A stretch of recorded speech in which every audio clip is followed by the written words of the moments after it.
So the funny thing was when I was signing on, hi, I see my cousin here. Hi. I just jumped on live on Instagram and invited all of my peoples to come too. So maybe a few of them will be joining us soon. And thank you so much for having me. Thank you. I'm very happy to be here. Great. And I know that you also, when you say you share your personal experience in crossing over and coming back from the other side, is that a talk or is that a book? Do you actually have a book on what happened? I'm working on that. I don't have a book out yet, but so currently it's just a personal story, personal experience, a talk. Yeah. Great. So I'll let you just take right over. Eleni Khan. Thank you so much. And okay, so first of all, today is All Saints Day and it is November 1st. So we also call this the Day of the Dead. So I just want to take a minute with all of you guys just to set our intention here while this veil is thin, and especially after this past weekend on Hallows Eve and Samhain. And there's just so much energy right now. So this is actually amazing. It's 11/1. If you think about the numbers and the dates, 21. So this is kind of a big deal. Even if you look at it from this numerological aspect, energetically or spiritually, however you want to see it, and traditionally, culturally, the Day of the Dead, it is representation of the spirit world and our life in this world and how we are so very much connected to that veil and how it still affects us today. Excuse me, sorry. So I just want to say thank you for all of you being here and just take a minute to, however you connect to your source, to spirit, or to your ancestors, to just say a little prayer or intention in your mind. Just taking a minute here to give thanks and gratitude. Okay, so I'm going to start off by just introducing myself. My name is Eleni Khan, and people know me as Oracle Eleni. I started off as a Reiki healer, energy healer, and I was sort of always in the closet, like in the closet medium. And my near-death experience of crossing over and coming back really helped me to kind of break out of that closet and to come out into the world for, you know, as who I am, whatever that means, my identity spiritually. So for many years, you know, I knew that this was something that I lived with. I lived with this other energy that you could say from beyond in my regular world. As a child, it was hard to explain. It was hard to even understand on a personal level, like what that even meant. I didn't have the words to put behind it or the knowledge or the experience to put behind it, but it was always just there. And I want to say it was, I guess you could call it a space of energy that lived with me, that walked with me, that breathed with me. It's like it never, never went away. And I remember being about 6 years old, the first time I had an outer body experience where I awoke above my body and just sort of watched myself, not understanding what this separation was and how I was able to float, but still feel that I was consciously awake and able to move and fly and kind of direct my consciousness anywhere I wanted to, even while I knew I was sleeping, because I could see myself floating above my body. So I would go on these excursions. I would visit my past loved ones. I would see people that I had known in my family that had passed away. They would talk to me, they would tell me things, and then I would wake up the next day and I would tell my mom, guess what? Guess who I saw? And guess what they said to me? And you know, in the beginning, it didn't make sense, but then after some time and after more experiences like this that would keep happening to me, it all started to click. And I guess you could say the first person that knew about that was my mom, because she'd be the first person I would come to. And, you know, thankfully, she had a lot of faith and was very spiritually connected. So she guided me, you know, she would pray with me and would, you know, just help me to feel safe and comforted. in that light, in that energy. So beyond that, many years later, it was sort of just like our, family secret. It was just something between me and the people that knew me very well, that understood that I would have those experiences. And then in my later years, I was sort of lost, I guess you could say, very empathetic and very sensitive, but I did not know how to externalize those experiences on a spiritual level in my real day-to-day life. It just made me feel confused and lost. So I was down the wrong path, and suddenly got hit with a MRSA staph infection. And so this point in time, when I was going through this experience, I look back on it and I remember it as more of the prelude to the actual NDE experience that happened 10 years later in my life from this point. So at this point, I was about, I want to say 19 or 20 years old. So maybe not 10 years later, but maybe 7 years later. I survived what you would call a near-death experience, but it wasn't the phenomena, the actual happening of crossing over and coming back yet. It was just the survival of coming close to death. So I had just decided that I was going to leave this life behind, and that I was going to move to Greece, where my father still lives, and try to have like a change of scene, a change of ways. And I was searching for myself or my path. I didn't understand what I was working with, the energy that I was working with. And as soon as I arrived in Greece, I got so sick that I ended up in the hospital for almost 3 months, and I almost died. Looking back now, I understand how this was just the beginning of this journey, and this is the part where I call the egoic death, and where the identities just completely shatter, and where my spiritual teacher would call it the dark night of the soul, where you go through that experience that many people find themselves in during major transformations in their life, where they almost feel like their whole world is just completely being, ripped out from underneath them, and completely outside of their control, where they might feel like they're lost or losing themselves or losing everything. And sometimes it has to get to that point, that rock bottom point, to get to the core of what is the source within you and how you connect to that source, because there's so many layers on top of that, right? And so the layers that we're working with are our DNA, our cell memory, our generational trauma, our spirituality in connection to our ancestors and what we come in with. And if you want to take it a step further, our past life experiences. So we have like different types of energies that we're working with that are in us, that we're sort of subconsciously or consciously unaware of. But when you go through a dying experience, you begin to kind of peel through those layers and go deeper into that core space where you connect to your source energy, beyond the identities, beyond your PTSD, beyond your generational trauma, your ancestral lineage, beyond all of that. And so it just so happened to be at that time in my life where I was going through a transformation, already looking to try to find the right way or the right path. I had been working as a musician. I was very much heavily involved in the nightlife, in the music industry, and I was also a bartender, and I was so not living my truth. I was so not fully embodying the gifts and the energy that walked with me. So when I finally made the decision to make that change, I just so happened to be in contact with a yoga community, with a spiritual community, and was put in direct connection to my spiritual teacher at the time. And his name was B.T. Swami, Bhakti Tirtha Swami.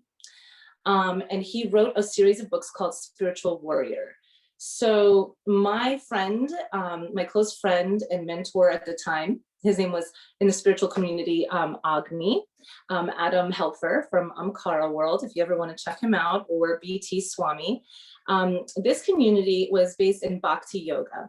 So I was very much like interested in the spirituality behind it, but it was definitely a big identity thing. Your spirituality is based in this identity of purity, of becoming pure through yoga, of doing the chanting, of doing the mantras. And that was a whole different story than the one I grew up with.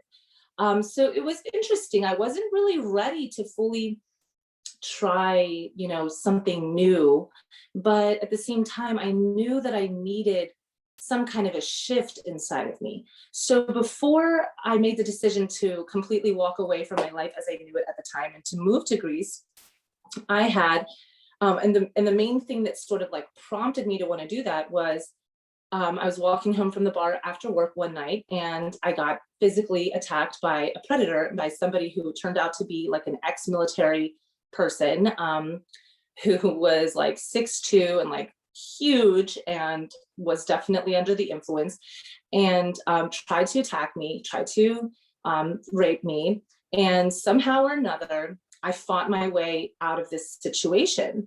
And I remember in that moment in time, I knew that this was either it. It was like it's either going to like end here or it's going to begin here. And I had this choice.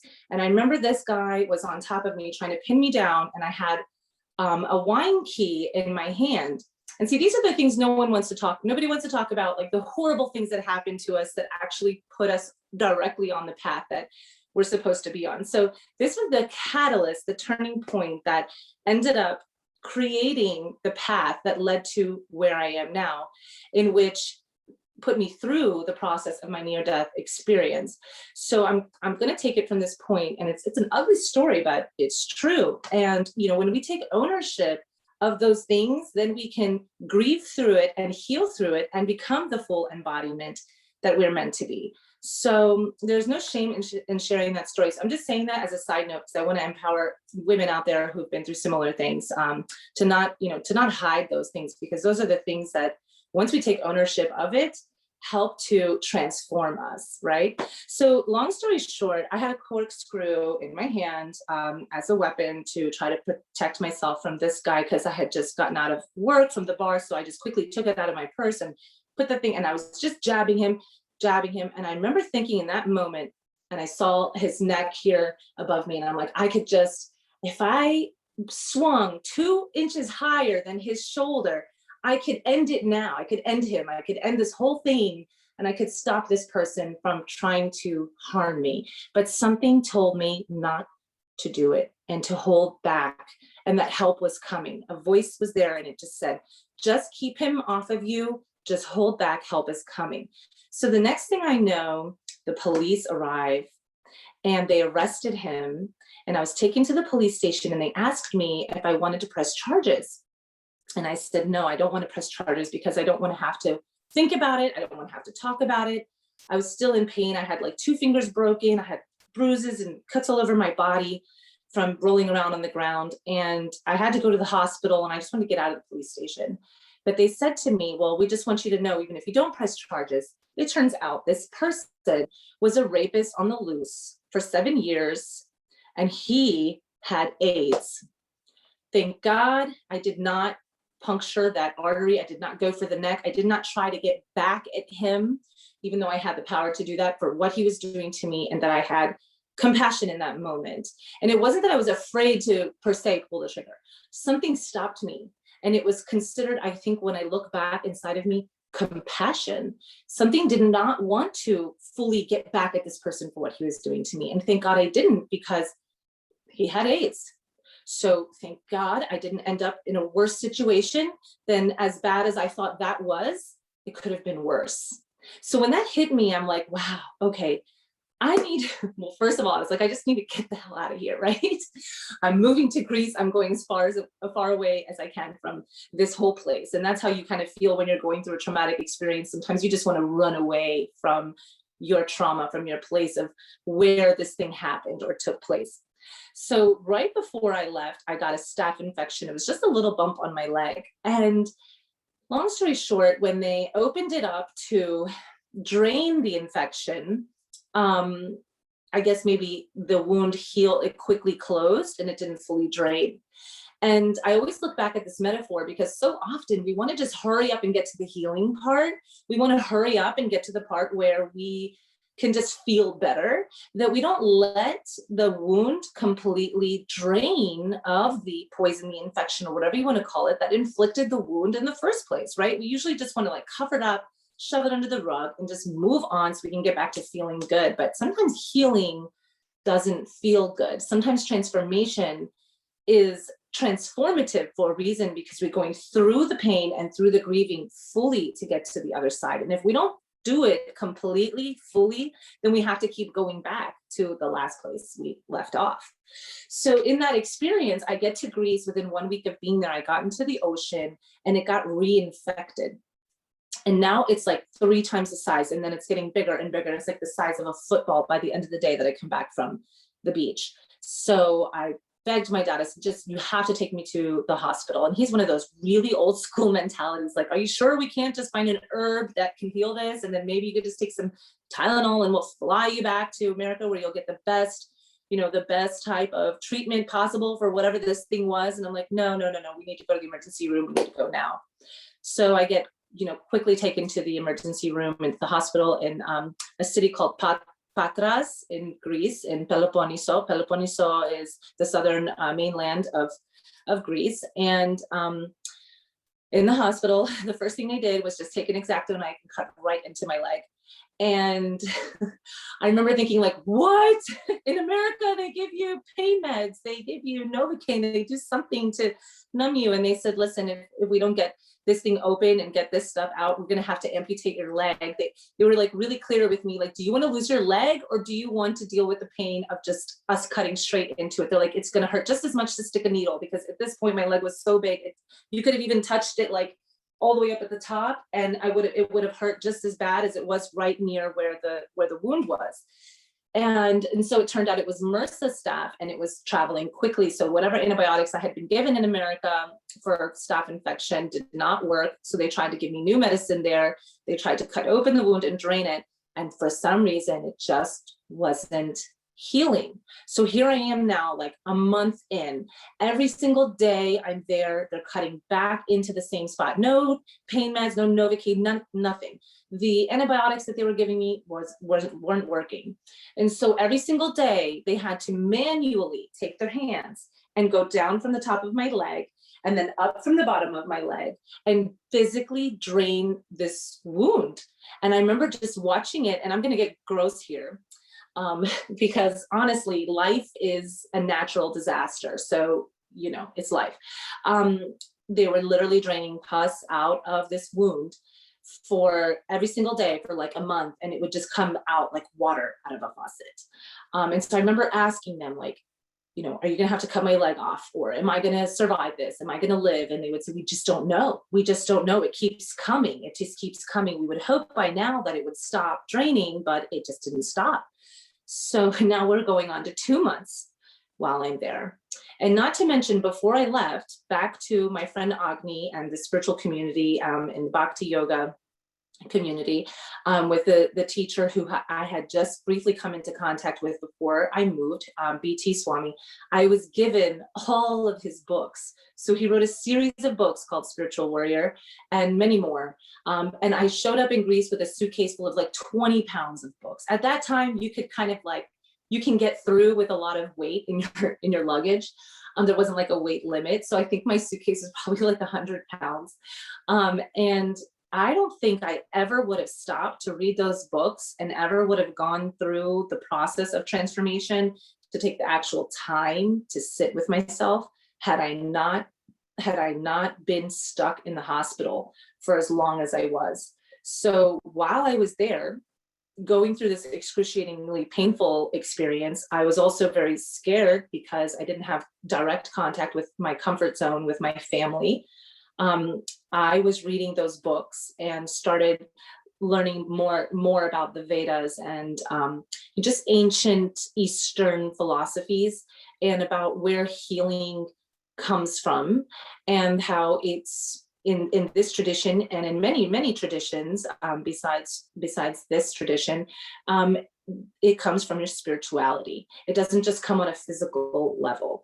And so being in Greece too as well, and connecting to my ancestry and remembering the things that my dad, as a very deep philosophical and historical person, would teach me growing up, is that, you know, it's not what we see, you know, in this reality. There's so much more to, there's so much integrated into our full healing process. It's a circle, and it's not just medicine or just, you know, faith or just science or whatever it is. It's a complete experience. It's a whole experience. So for me, in this time, I was starting to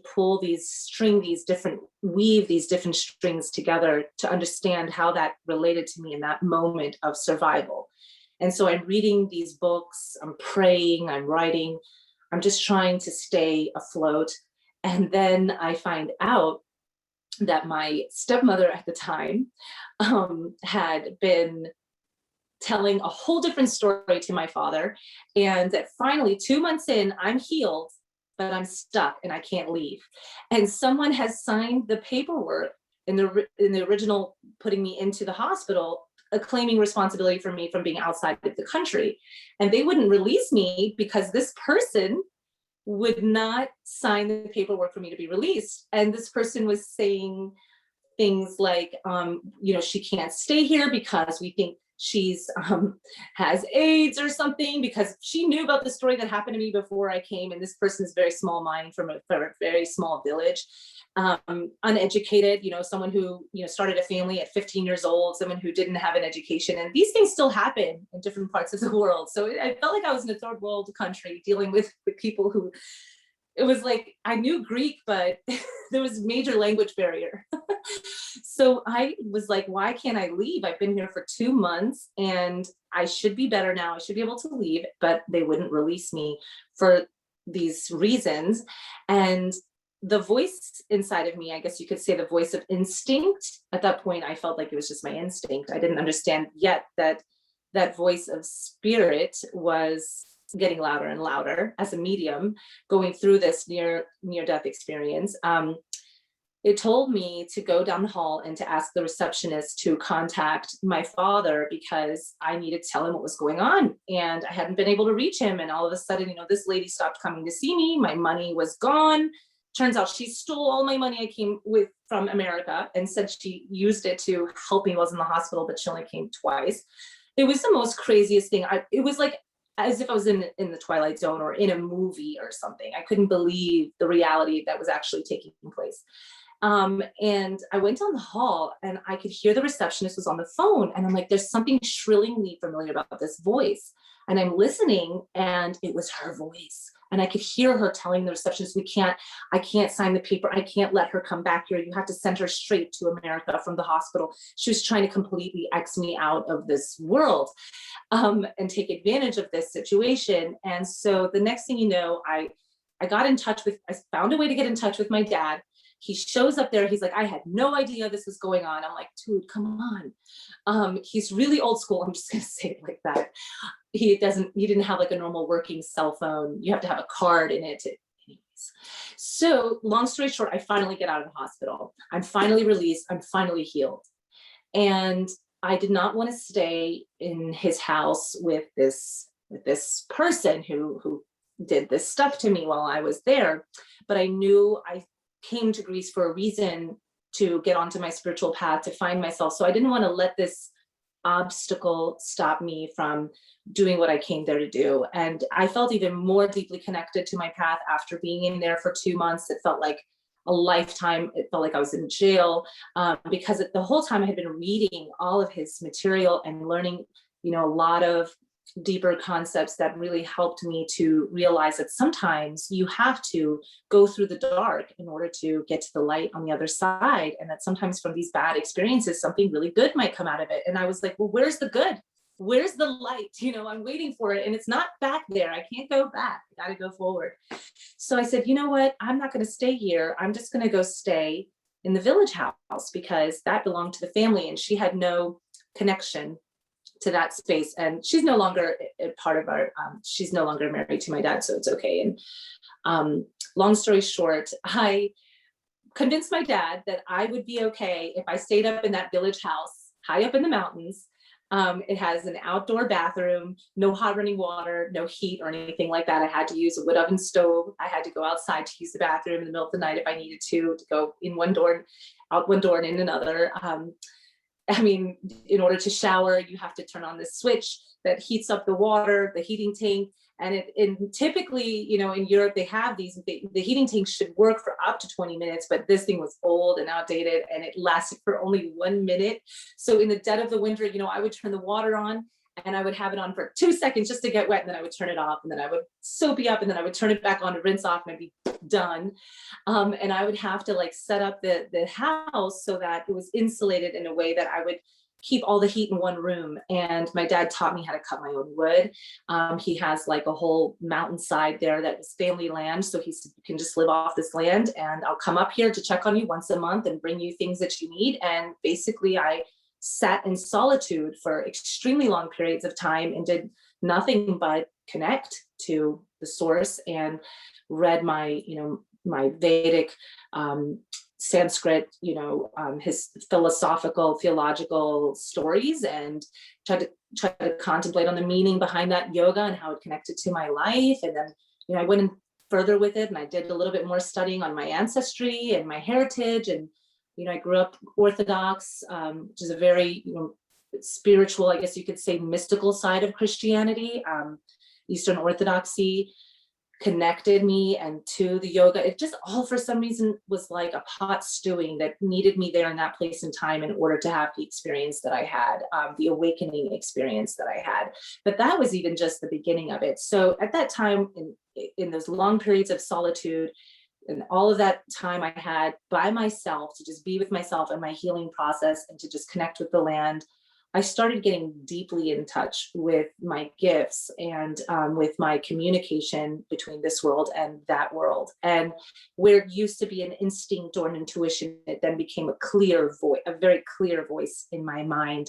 And one day it said, you know, there's a deck of cards over there and you can read those cards. There's something you can see in them, but and I used to think that, you know, tarot was such a taboo because it tells you what to read and you're not reading it. And so I was like, no, I don't know. And then I was there for long enough that finally I just listened to that inner dialogue and I said, okay, fine. Because when you're alone, it's easy to just have conversations with yourself when you're in long periods of solitude. So I pulled out this deck and I brought my deck with me here so you can see. It's just a regular deck of playing cards. I must have been really bored out of my mind because I had no one to play with. And I just opened it up. And as I was looking at it, I was just seeing the numbers popping out at me like a matrix. All of a sudden, it was like a language, a numerical energy frequency language just started to appear. And I was able to read it like the way you can read a book. I was able to read this deck. And I was like, this is kind of crazy. Like, what is this? What does this mean? So after almost a year of being up there, that voice got clear and it just said, it is time to come back down from the mountain. It's time to come back to real life and real society. And actually, the interesting thing about it was right around the time of the wildfires in Greece back then. And right before the fires happened, they were actually happening on the mountain that I was living in. I had a dream or a vision that came to me where all of the animals were running up the mountain. They were all black sheep, black cows, black horses, black pigs, black everything on the mountain was running to the top of the mountain. And they were saying, come with us, follow us, come with us, you'll be safe here. And the morning when I woke up, I found out that half of the entire mountain, except for the perimeter of the village I lived in and the one next to me, and the way to come down from the mountain was visually, was clear to escape the fires. And I was able to leave the mountain and escape the wildfires at that time, but it was pretty close call and it was pretty dangerous. And so it's always been some kind of catastrophic event that would push me from one thing into the next, because I really didn't, I was comfortable up there by myself. I drank chai tovuno, which is Greek mountain tea, every single morning. I would wake up every day at 4 a.m. and I would chant my rounds of mala and I would do my meditation, I would do my yoga, I would go on my hikes and just connect. It was like, there was nothing better than that. It was paradise. It was like, who wants the real world? Who wants money? Who wants a job? Like, who wants those things when life simply is just so beautiful, even though you wouldn't think that you would find that in an experience in the dead of the winter, with no hot running water and a wood oven stove. But for some reason, it was just the perfect place for me at that time. And I also got to connect back to my grandmother, who had passed away, because that was the home that she birthed all her children in, and that was the home that she lived in before she came to America. So part of it was like I was also connecting to my spirits, and I just felt comforted by that. So long story short, I come back down from the mountain. I become a teacher, an English teacher as a second language. I realized I loved working with kids, and that, teaching kids to speak English as a second language was sort of, and for me, spiritually, I tried to translate it in my mind that I'm translating energy.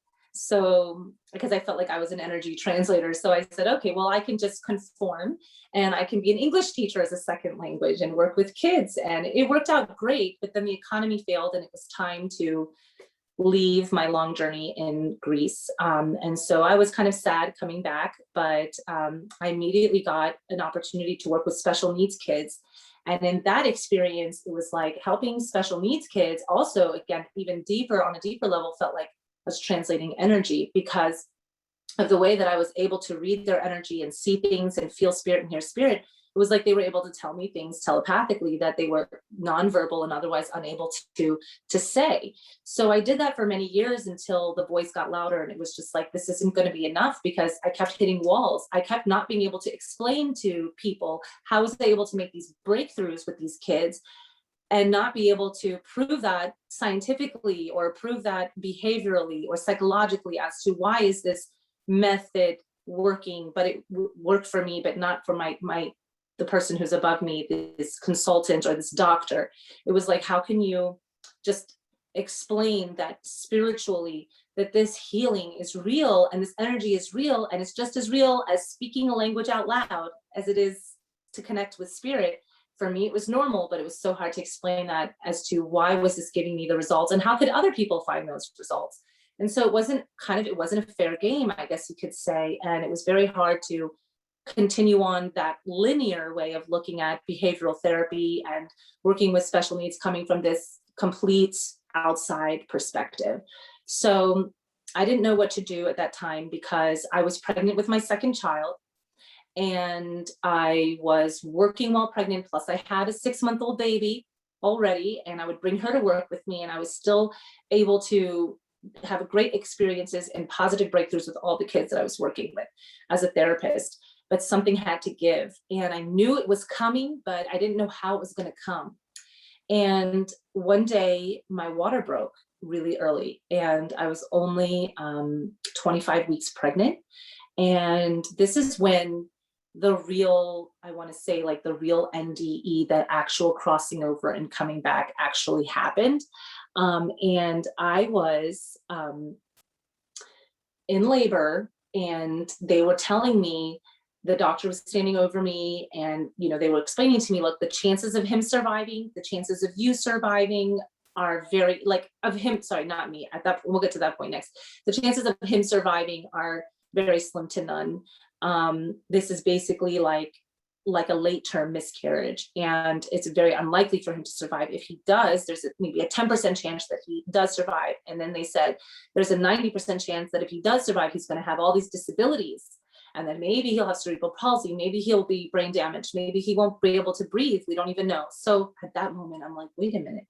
I had all this experience working with special needs kids. I'm like, maybe this is why. Maybe it was to prepare me for my own kid that was going to be born with these disabilities if he didn't survive. But I still would not allow myself to look at this experience as a dying or a death or a negative or a bad thing, even though the facts were there and they were standing over me telling me he could die, this is dangerous. And if he does live, it's going to be like this, like this, like this. I was like, no, because I had already been through a transformation, and I had already survived an experience that I could have died from. And so I said, you know what? I don't have to accept that. This is his birthday. This isn't his death day, and he's not here yet. So I just completely blocked out what they said to me. I went back into that space that I was in up in the mountains, into that zone where it was just me and source connection, just communicating. And I get a little bit choked up when I think about it, because I felt so at peace in that moment. And I remember my mom looking over me like, are you scared? Are you worried? Or she's like, she was crying. She's like, are you okay? And I'm like, Mom, I have perfect faith that he's going to be okay and that everything is going to be okay. And I want you to do the same thing, because when you have trust, when you survive something and you realize that if you can survive that, you realize you have trust. So when you have trust, you hand it over. You don't try to think of all of the realistic, logical reasons why something can go this way or this way or that way. That's logical, that's linear. But when you have trust, your trust is beyond that realm. It's beyond that world. So when you tap into that space, that's where I believe miracles are possible, right? And so I was just praying. And in that space of prayer, I wasn't in this world. I can't explain it. But the next thing I know, he comes out. He's bigger than they expected him to be. He's breathing on his own. They didn't need a ventilator. He's totally fine. Everything was okay. And they couldn't believe it. And they said, okay, so maybe he'll make it through the night. And if he does, we'll see. And tomorrow and every day is a gamble. So let's just get through today. Let's just get through today. And they were like, your breast milk might not come in yet because you're so premature, but if it does, just try to squeeze it out as much as you can, the colostrum, because we'll need every drip of it to just give it to him, because maybe that'll nurture him. Maybe that'll keep him alive. But in that same moment, they realized something was wrong with me.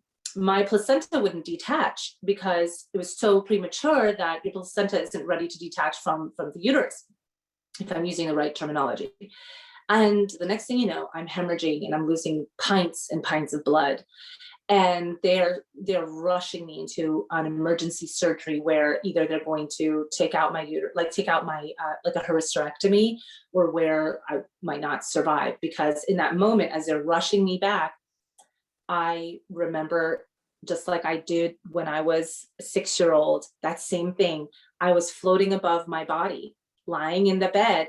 I saw myself as I'm floating above my body, and I see them taking me into the emergency surgery room. And they're putting something over my face and they're putting me to sleep. But I'm like, wait a minute, the gas mask isn't working because I'm awake. But nobody was listening to what I was saying. I was like, I'm awake, I'm not asleep. They were just ignoring me. And I'm like, what is going on here? And then the next thing I know, I'm in this surgery room and I hear the doctor saying, I'm almost there, I got this. And the next thing you know, the other doctor's like, we're gonna lose her. And then the other doctor's like, no, I got this. And she got it out right at the last minute. And it was so close because I was literally floating above it and watching it.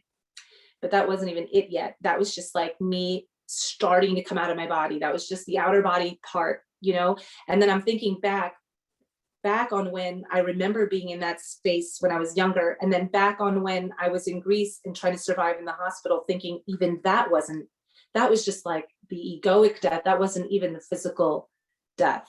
So now coming back to my body, they were able to save my womb, and they were able to stop the bleeding, but I wasn't fully integrated back into my body yet. And so they take me into the hospital room where I'm going to be staying to recover. And they said, just don't get up yet because you're still coming back, and you took a big toll. We're considering giving you a blood transfusion. You lost 3 pints of blood. They're like, you just need to stay put. Well, I was on cloud 9. I felt like I was fine. I didn't really understand what was going on because I was still kind of in and out of consciousness, and I wanted to go to the bathroom. So I run to the bathroom and I heard that voice, and it said, you're not going to make it back to the bed. Call for help.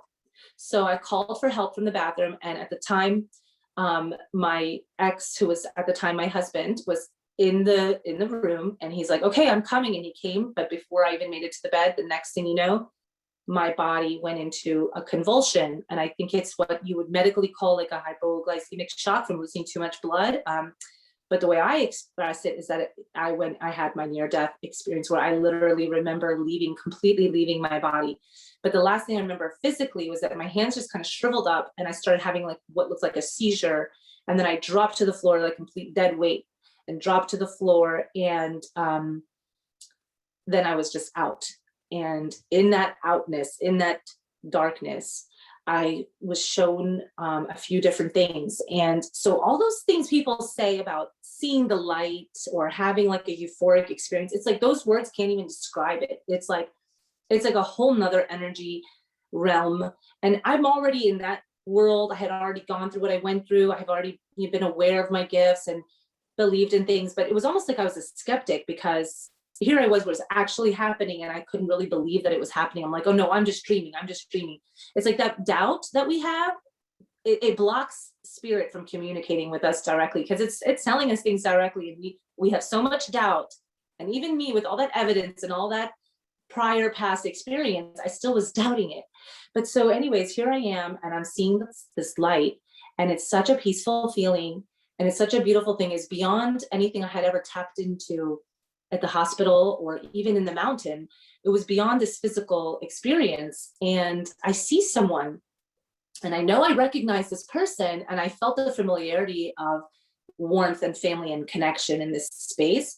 But I see someone standing in front of me, and he's Black. And I'm like, wow, Jesus is Black. Okay. But then I'm like, wait a minute, I remember this voice. I know this voice. And it turns out whom I was seeing was B.T. Swami, my first teacher, the one who I read all of his books while I was in the hospital. And he had died and passed away. And I had lost connection with that community for many years, because I was just going through my own journey and was just trying to identify with my spirituality just in my real life. You know, I was a mom, a young mom. I was working with special needs kids, and it was just hard to keep up with this very, strict yoga lifestyle. So for like 6 years, I was a strict vegan. I did my chanting, I did my yoga, I did all of my studies. And then once I became a mom, it was just like out the window, right? And so here I was in this world, and there he was. And I'm like, wow, you came, you're here. And he's like, I need to show you something. And so he was like an angelic form, but I knew it was him because I recognized him. I recognized his voice. So he was my spirit guide. And he was also my guide in real life before he passed away. So it was very interesting that I'm meeting him now again on the other side, as opposed to when I had met him at 18 or 19 years old before any of this happened. So here I am now, I'm 27 at this point. And so it's almost 10 years later, and here he is on the other side connecting with me. And he says, I need to show you something, why it's not your time yet to go. And I'm seeing like flashes in front of me, and it feels like I'm moving very fast. So it's sort of like if you were sitting in one place and you see something spinning around you fast, it almost makes you feel like you're moving fast, but you're still in the same space. So everything was just spinning past me. And what I realized, it was like visions of memories. It was almost like it was a dream within a dream, where I knew I was going back into this vision and back into this memory and in this moment from my past and different experiences I had in my lifetime, like real memories, not just visions of memories, but like I was reliving it. And the feelings that I got from it, as soon as I got the message, the transmission I was supposed to get from it, it switched over to the next one, and then the next one. So it was like this understanding, this, oh, okay, oh, I needed to know that. Oh, I needed to understand that. Next, next, next. And as it's flashing by and flashing by, he's like, do you understand now? And then he started showing me visions, memories of the future.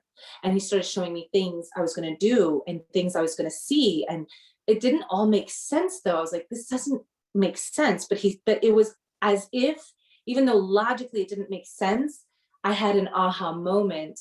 And it was like the biggest aha I could explain. It was like, oh, like words can't even describe this understanding that I had. And I don't know if any of you have seen Karate Kid and Mr. Miyagi, where he says, understand, Daniel-san? Understand, Daniel-san. And it was like, that's the moment where it hit me, when I was like, oh, I understand. And I just felt this overwhelming sense of love and compassion and just peace. And it was such a deep love that it was such a deep knowing and such a deep understanding that I can't even put words to it. And anything that had ever been still in my memory from my past that I needed to forgive or that I needed to heal, it was like it was wiped clean. It was like completely clear. And that love was so much bigger than all these little things that I held on to, or these fears, or even this identity that I had as a mom. This love was so much bigger than that. And I felt such pure love. And I felt that I was held in that love and in that light, and that I was given this gift, or I was given this opportunity, this second chance to come back and to bring that out of me and to share that with other people. Because before, I knew I had these abilities, but I just didn't understand why or what I was supposed to do with it. I didn't feel worthy of it. And it was also a responsibility, and it was also a burden because I just wanted to live my life. I just wanted to be a normal, person. Right? Don't we all, right? What's normal anyway, right? So as I'm coming back into this consciousness, and he's saying to me, okay, now you understand, it's time for you to go back. I had a mission inside of me, and that mission would guide me. So here I am, I'm waking up on the floor in fetal position after I've given birth to my son, after the whole experience and emergency surgery thing. And here I am waking up again on the floor, and I just see this nurse rubbing my chest, trying to wake me up. And I remember this feeling like, no, stop it. It's like when someone's trying to wake you up while you're sleeping and you don't want to be bothered. It's this irritating, agitating feeling coming back into your body, because it's you're going from complete lightness, complete wholeness, complete and perfect love to this containment. It's like containment. I don't know how else to explain it. It's like an itch you can't scratch. So I'm coming into my body, and I'm like, get off of me. But then I'm realizing what that was and why I was feeling that way. And it was a very interesting moment. And I felt such a sense of gratitude and warmth once I opened up my eyes and realized where I was and what had just happened. And after that, I was very confused. The next 6 months of my life were very, very confusing. It was still survival. My son was still in the hospital. I had to take little droplets of colostrum to him every single day until it became breast milk, until it became enough for him to sustain. I would be in and out of the hospital. I couldn't work anymore with special needs kids. And I remember thinking back before this thing happened was, I know a change is coming, but I don't know how and when and how I'm supposed to shift from this reality to this other reality that I knew was waiting for me, but I just didn't know how to get from here to here, And so this intervention happened, and somehow he was still surviving, and somehow I was still surviving, but I couldn't work because I was still physically healing, and I had to be there for my son every single day. And there was just no way I could take on any other kids, especially not special needs kids. And I felt like my whole world was coming down again. Like I didn't even know where to begin. And at that time, I said to my ex at the time, it was my husband, you have a great skill set and you would do wonderful, like as an artist, but he just didn't quite believe in himself yet in that way. And I said, why don't you just look for jobs as an artist and because he went to school for something completely different, but he just had this amazing skill set. So I'm like, why don't you just put it out there and see what happens and see where you can find a job, because there's no way we can keep going like this, like on this one salary without me being able to work and contribute. And he, lo and behold, and I had a vision before this happened, that we were going to be moving to Sedona, Arizona. It's like this voice got really loud and clear, and it said, by the end of the year, before January, you're going to be in Sedona, Arizona. And at that time, we lived in Middletown, Maryland. And it was like, wait, how in the world are we going to go from here to here? Again, I'm like, how is this point A to point B going to take place? So he looked for jobs all over the East Coast, places where he went to school, places where we knew people. Nothing hit. And then suddenly he sees a job opening right outside of like the area where people actually go to school in Flagstaff, Arizona for design work. And there was a job opening, a beginning entry level, and he got it. And there we are, Flagstaff, Arizona. So we go out there with almost nothing in our bank account.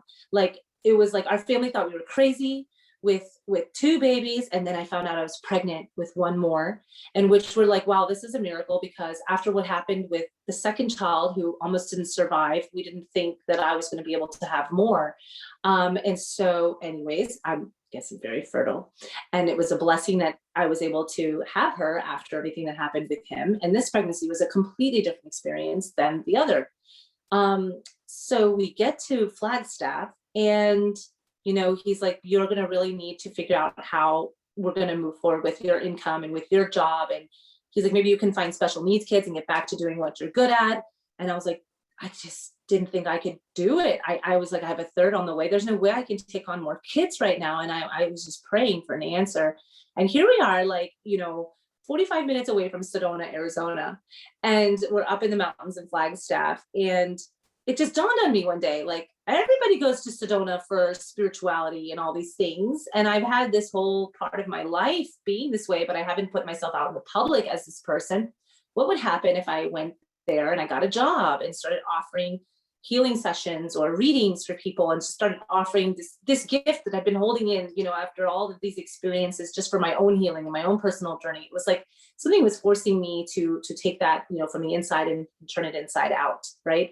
And it was because we had no choice. Again, it was like survival. We had no choice. We needed money. We were so broke, and we're a young family. So we go there, and the first place we look at to see if they're hiring just took me right away. And they're like, well, listen, it's going to cost you like $1,200 a month just to work here, because you have to rent a room and we'll bring the people. But, it was like a psychic brothel, right? And it's called Sedona, Center for the New Age. It is an amazing place. And it was the beginning of my career. So I'm so grateful for it. But I remember walking in there feeling like I was in a brothel. for spirituality and for psychics and things like that. And I felt like a fish out of the water. I was like, what am I doing here? But this lady, she believed in me, and she said, I think you can do it, and I'll let you start off without having to pay up front and just see what happens.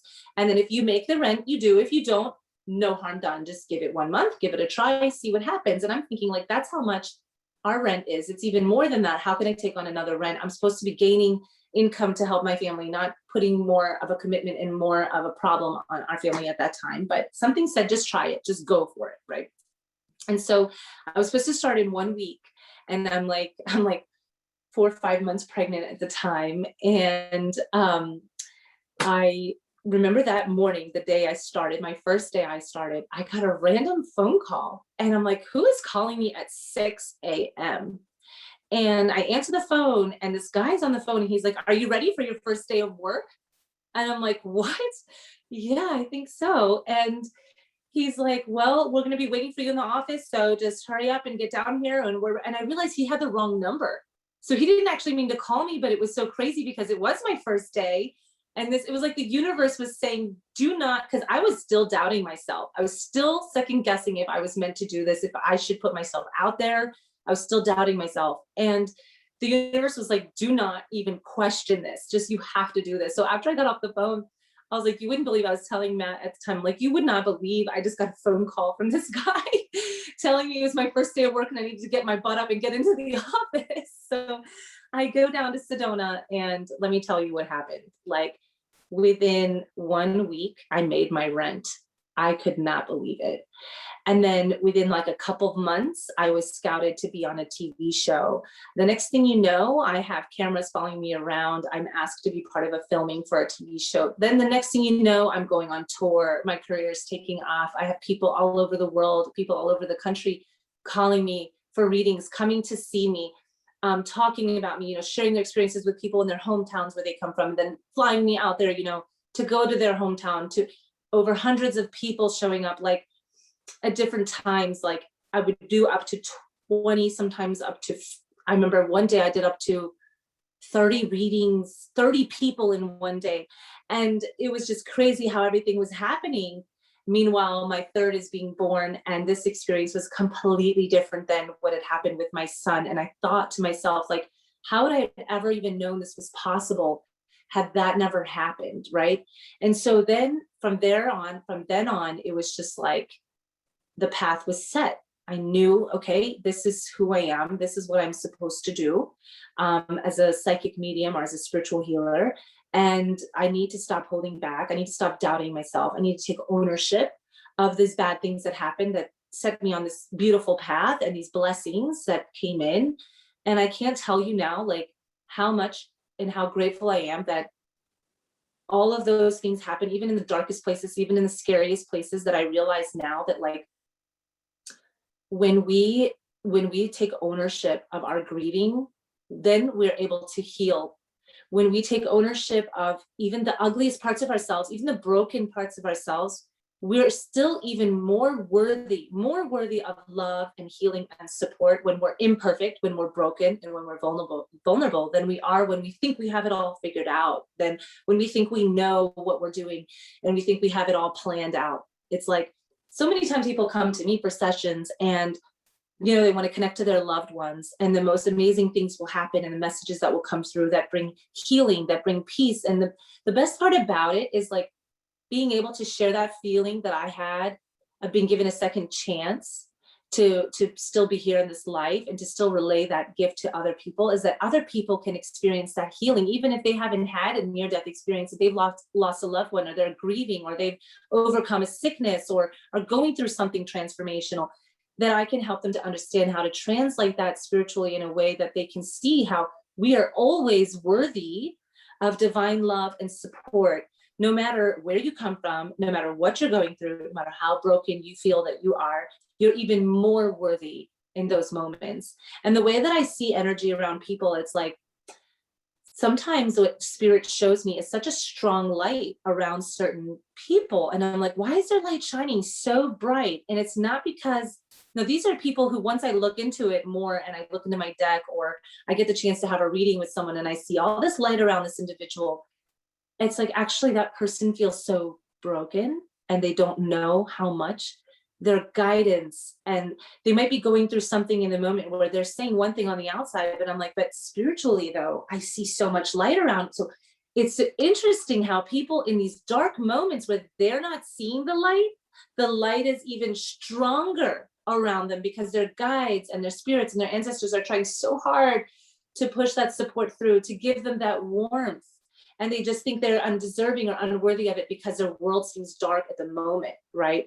And so one of the biggest messages I want to say to people who maybe want to understand what is it like to be able to communicate with the other side, or what is it like to have gone through that experience and come back, is that we are so deeply, innately worthy of this love that we don't even know what that love is. And it's almost like sometimes your world has to be broken down and broken open to a space where you have nothing but your raw core in order to finally be able to receive that love and that support. Because we're so busy doing, we're so busy giving, we're so busy trying, that we forget how to just receive, right? And where do we find time to receive? And how do we open ourselves up to receive? And sometimes we just need to get into that space of, where are you most resisting? Where are you most hurting? Where are you most dying? What is dying in your world, right? Go into that space. That's where you find the light. So that is my message for you today. Hi, how are you? Is this going to be interactive? I was just wondering if this is going to be interactive. I thought this was going to be interactive, like share your story and then have other people share their experiences too? Or is it just wondering? Sorry, I showed up late. I was just listening. I'm going to leave Alice to answer that question for you, because I'm just here as a guest speaker, so I'm not sure how they wanted to take this. Okay. Usually, it depends on every single individual that talks. If they have time, they ask, people if they have questions, but it absolutely depends upon the speaker, because some speakers fill the complete segment of time, and the complete segment of time for them ends at 8:45. That's in 9 minutes. Well, 8:40. Yeah. Well, no, I'm sorry. That's almost like 14 minutes. So Eleni has 14 minutes left of her segment, and she can decide how she wants to structure it. Okay. Thank you, Alice. I'm not sure how many people would want to interact, and if there's a fair amount of time for everyone who would want to interact to be able to do so. So what I would like to do is use this time to answer any questions. So would anyone like to ask any questions so that we can go from one question to the next in the amount of time that we have left? Sure. I would like to ask a question. I was waiting to ask one, if that's okay. Yeah, absolutely. Thank you. Thanks for joining. Great. Thank you so much. I had a similar experience, everything that you said. Very similar journey. Very similar gifts. The thing is, I don't use tools. I don't call myself a psychic. I don't call my I use things that I can help people break through inner resistance to to reach a dream, whatever it is, create a vision for them to have that. So what tools do you use with your clients? Just what I was asking. Sure. So, well, there's many, many tools I've learned along the way, and you know, reading the deck. I also work with breath work, meditation, yoga, nutrition. I connect with spirit directly as a medium, so I communicate through a channel in that way. So there's different tools that come through at different times. I sometimes pull on my ability to connect in that way. Other times I'm doing energy healing work, and you know, it's just like whatever that person's energy is pulling through, whatever their guides are coming through. And so I have like kind of a mixed bag of tools in which the experience sort of brings up the remedy in that moment. Okay. So you just talk to the client, and then you decide at that point whatever you're. I let source decide, and it just comes through. I don't ever know going into a session what to expect on the other side. It's like I'm going back into that zone, and I never know what to expect when I go into a session. So once I'm in, it speaks through me, and I let source decide. It's not really coming from me, it's coming through me. And so there's different ways that spirit works with me, and sometimes it works clairvoyantly, sometimes it works audio, sometimes it works energy healing, sometimes it works like I need to use my deck. Sometimes I don't need to use automatic writing.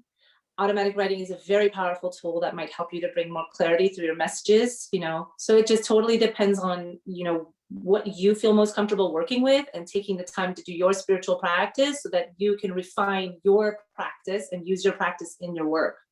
Okay, and what energy type of healing do you do? Like the energy, you mentioned energy healing. Just wondered. So I became a Reiki master many, many years ago, but over the years it's transformed into different things. So I work with an Indigenous woman, and I've been learning throughout the process of 10 years different shamanic practices through specific lineage.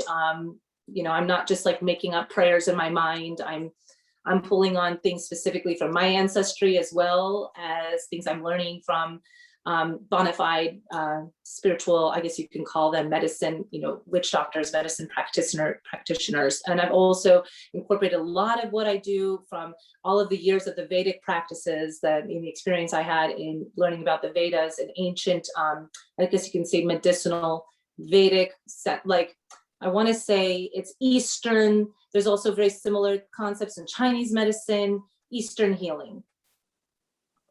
The idea and the concept that, you know, healing is integrative. It's mind, body, spirit. It's not just one thing or the other, you know. A lot of the people I work with too will have different people that they incorporate in their healing practice. So I'll say sometimes I see someone working in your energy who's doing you know, acupuncture, or I see you doing homeopathy, and I'll recommend them to different people that I know that offer different types of services besides energy healing, because it's just one avenue, right? So yes, thank you for your question, and I hope you find the tools that work best for you. And I do spiritual healing workshops sometimes where I teach some of these tools. If you ever want to connect, feel free to look me up online. I have a workshop coming up in Maryland next week. I'm a Reiki master and teacher, actually, and I work with shamans as well, and yeah. So thank you so much. I appreciate your time and chiming in today and being a part of this conversation. I just wanted to spend a little bit more time in case anyone else has any questions. Thank you. Thank you. I have a question, if it's okay. You mentioned the dark night of the soul, which I thought was really great. I really like that when people are going through their transformation.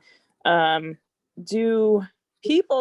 people able to take an active role into getting through that within their own life? And I know this, you know, that may sound obvious, like, of course they can. Or does the universe, you think, do you really kind of just have to go through a process, if that makes any sense?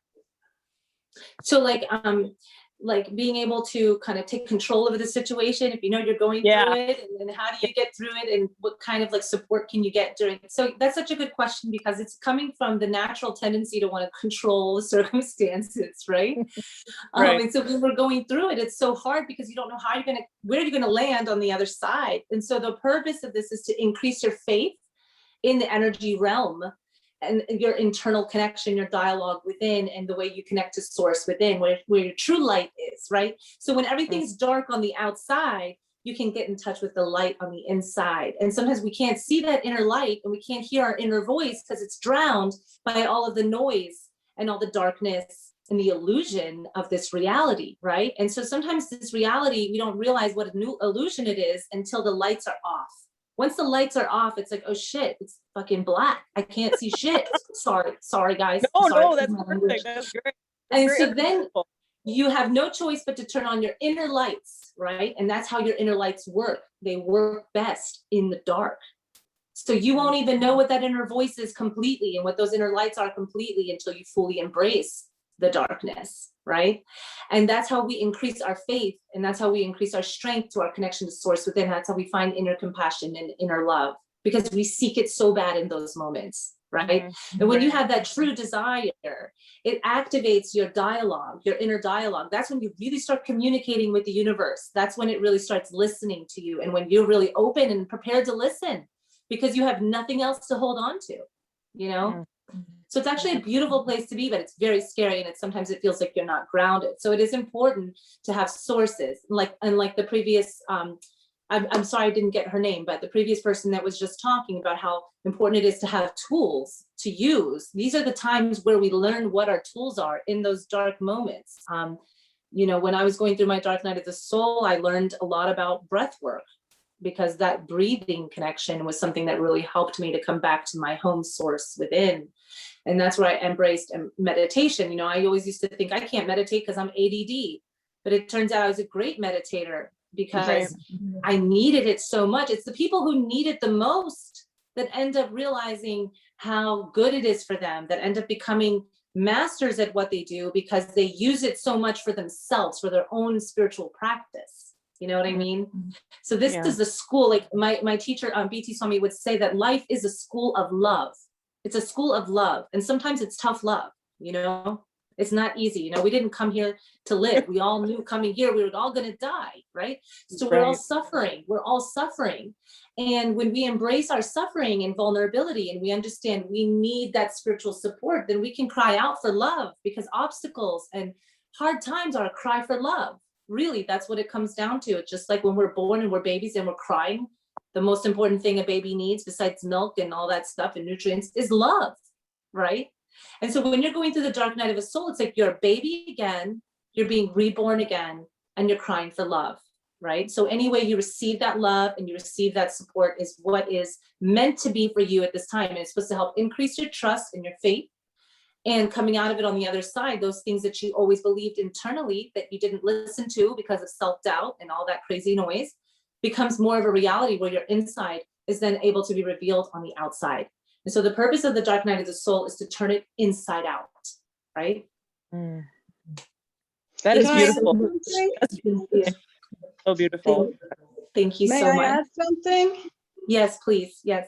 I was in a situation 3 weeks ago where my car was totaled and I was crushed. Oh my gosh, I'm so sorry. I broke 13 bones, pierced lungs. Oh And my, when the car finally stopped, I wasn't sure if I was alive still or not. And then I realized I was, and didn't want to make it. And Jesus came to me. And then I called Archangel Michael and I felt his presence. And I did look up and I saw the tunnel. I saw the white light, and I saw two beings. I believe they were my ancestors, sort of looking down. But Jesus said no. And I just made it very clear that I did not want to have to go through this. I was in. and you're here. Pardon me? And you're here with us today. Yeah, I'm still, you know, in rehab. I'm still pretty broken, but yeah, Wow. I mean, I lost a whole lot of blood. I went into a trauma unit, which is forever away. But now I know there's more. Yes, yes. I'm not done.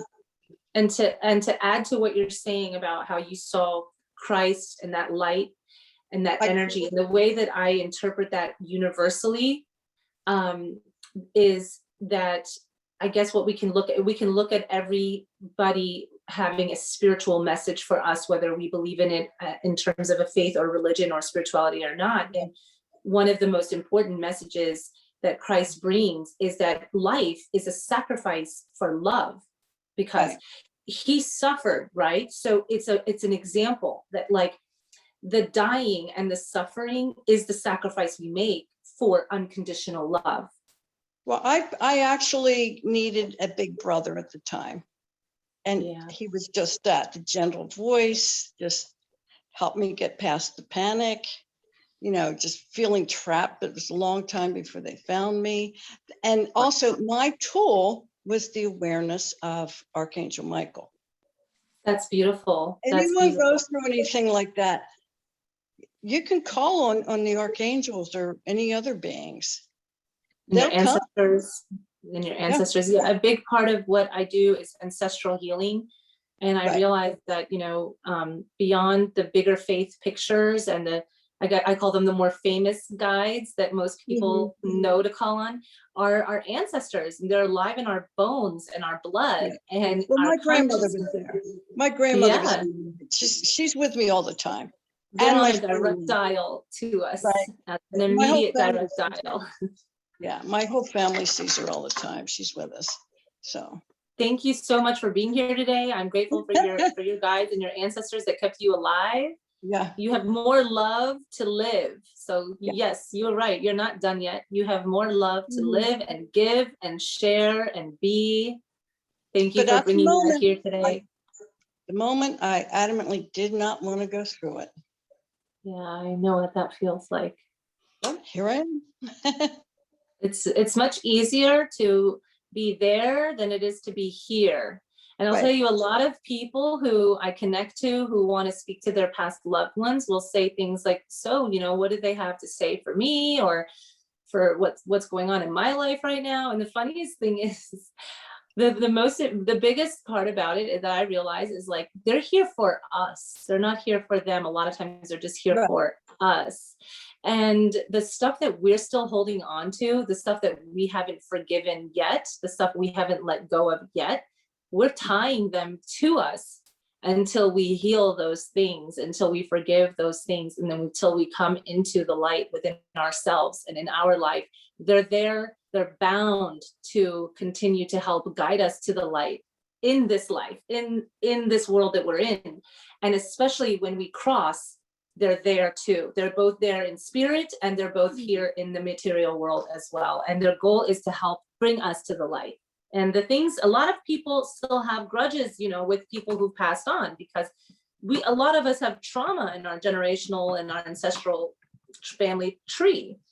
And a lot of times I'll say they think, okay, so this person's still coming because they still have work to do because they did this wrong and they did this wrong and they did that wrong. And I said, no, you have it backwards. It's because you still have to forgive them. And that's your work to do, not theirs. So we carry the burden here in this world, and we are each other's gatekeepers. And it's up to us to choose love, to choose forgiveness, to choose light, because we're the ones that are still holding on. Once we cross over, it's a whole nother energetic frequency. The light is there for everyone. Everyone deserves that unconditional love and support. I don't see it as a hell or a heaven, right?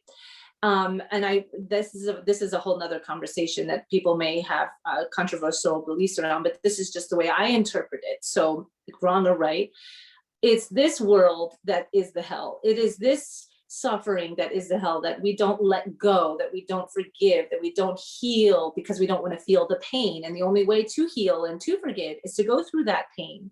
And it's inevitable, but it's definitely much easier to be there than it is to be here. So one thing that I did take away from this was not being afraid of what obstacles bring, and not being afraid of what death might bring, or not being afraid of what grieving might mean and how it might show up, right? And every cycle is a circle, so there's always an ending and a beginning. And so the more we embrace that dying and that rebirthing, the more we can come into the medicine of what life has to give us and how we can be a pure translation of that medicine in our world by just giving and receiving that love as best as we can, filter it through our mind, through our bodies, and through our experiences, right? So thank you so much for joining us here. And I think are we closing in on time now? Yeah, okay. Thank you all so much. Well, thank you, Eleni. That was magnificent. And like I said, a first for us. So I just really, really appreciate you sharing your story. And we're going to hopefully have you back to continue with this. And because I think you could do, enrich us in many, many ways. So I would love to come back, and I'm honored to be here and very grateful for all of your time today. Thank you very much. thank you. And how we close our session is I start a prayer, and then I ask each person to put their intercessions into the prayer circle. And effectively, for me, praying is the same as sending Reiki, because we're sending love, we're sending light, and we're sending healing energies to those that we intercede for. And in many cases, sometimes it can be animal, vegetable, mineral too, that we include.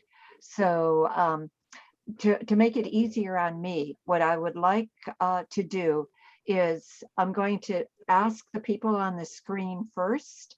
Then I'm going to go ask that if you want to be included, please just open your video, because it's just so much easier on me after I go down this whole thing, because I kind of forget who I've asked, who I haven't asked, and when I go to the side. So, and everybody on the face of the screen has been here before, except I think you. I'm not sure about Bethany, and I'm not sure about you. So anyway, when you open your screen, since yours is called iPhone, just let me know what your name is, and everything, or just announce your name. So, all right. So very gently close your eyes. Take a deep breath in. And exhale. Dear Mother, Father, God, divine, infinite spirit, source of all that is, I ask to be connected to you, to my higher self, and to the higher self of all here present. Once again, I thank you for the power of the spoken word as it has come through Eleni this evening, and that she has had the willingness to share with us something so profound and so moving. And I ask for personal healing for the following: my son, my daughter, daughter-in-law, my grandbaby, my daughter's new husband, and the Jones family, Sweeney family, Zarnopoulos family, all those connected to the political process and the diametrically opposed ideologies, and all those that are stuck between lives right now, that don't know where they are, and anybody that is desperate because of their refugee status. And Leonard. Thank you. I'd like to put in my mother, my uncle Glenn, and Francesca, and anyone who's suffering or needing healing. Thank you, Leonard. And Jane. I first want to thank the spirits for showing me my female ancestors in my last meditation in Sedona, and how strong as rocks they are. I want to have them help with my sister and my brothers, healing them and helping them regain their stamina, and for the rest of my family, my late husband's family, those people in the world, and the planet. Thank you. Thank you. And Eleni. Thank you. I would like to add the Most High, our connection to the Most High, to the source, to however you connect to life force energy and universal love in its most purest form, and all of those whom are connected to me spiritually, physically, in this life and past and future, and my ancestors. Thank you so much. Thank you. And Cindy, you're next, but if you just want to put your audio on.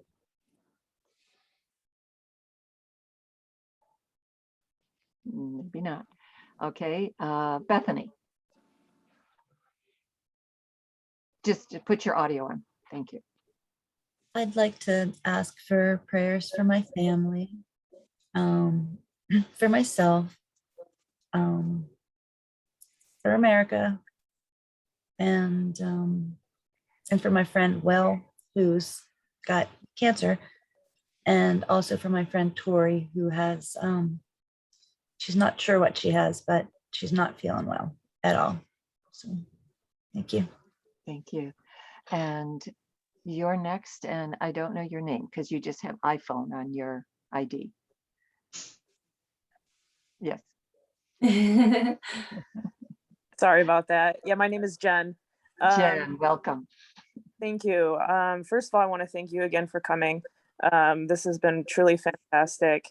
I just want to send all of my love to those who are in this dark night of the soul. I think that's my favorite new saying, for myself and for the people around me who have recently lost somebody we really truly love and care about. Yeah, we need a lot of it. So that's it. Thank Thank you. you.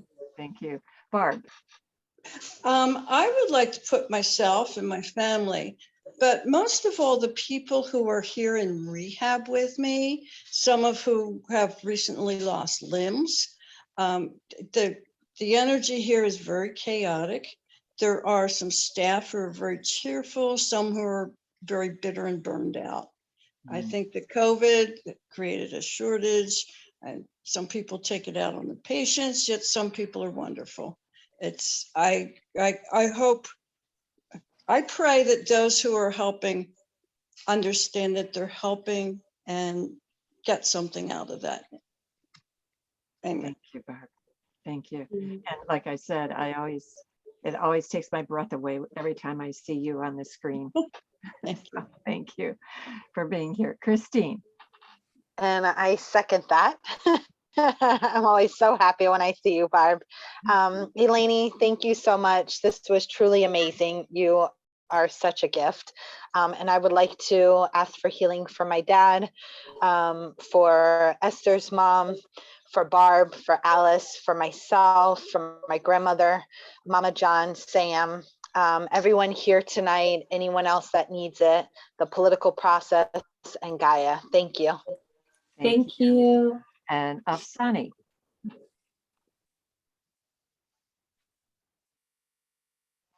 Yeah, just unmute yourself.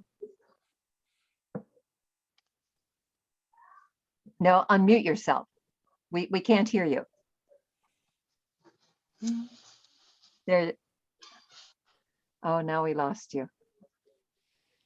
You press the video button instead of the audio button. Yeah. Click the mute button.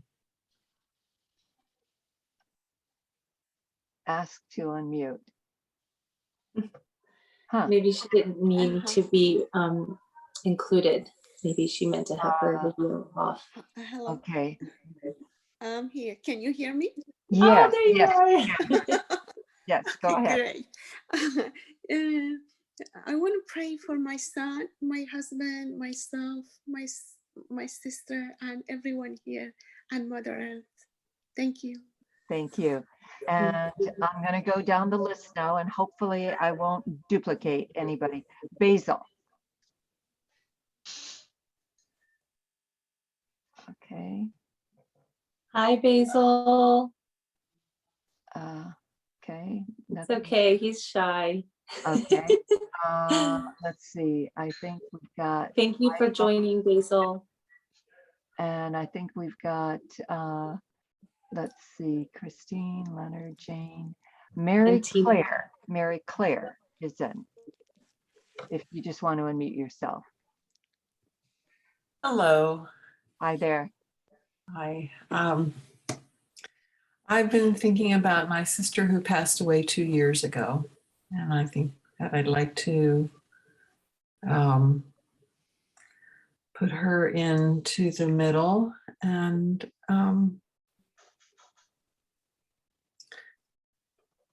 that's all for now. Okay. And there is somebody else that's just identified by 703-893-9151, just a number. All right, they don't want to come in. And I think that's it.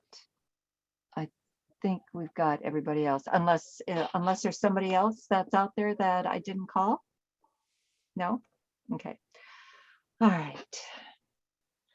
And we thank the angels, the archangels, the ascended masters, the Reiki masters, but most especially Master Jesus, Master Buddha, Master Katumi, Saint Francis, Saint Germain, Saint Gabriel, Saint Raphael, Saint Michael, the Blessed Mother, the Divine Feminine, Mary Magdalene, Moses, Metatron, Melchizedek, Mohammed, and Kuan Yin.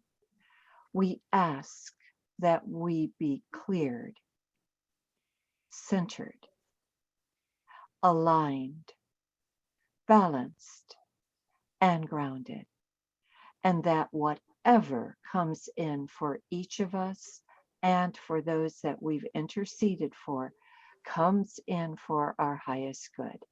We also ask to be clear channels of light for Metatron and his healing angels, so that we each receive the highest vibrations of light possible. We also ask for the help of the Elohim and the great rays, the lords and masters of the rays, and the archangels of the rays.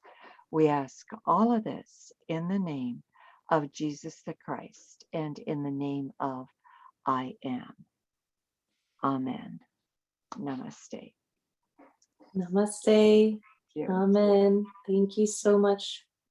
Blessings to you all. And blessings to you for being you. the light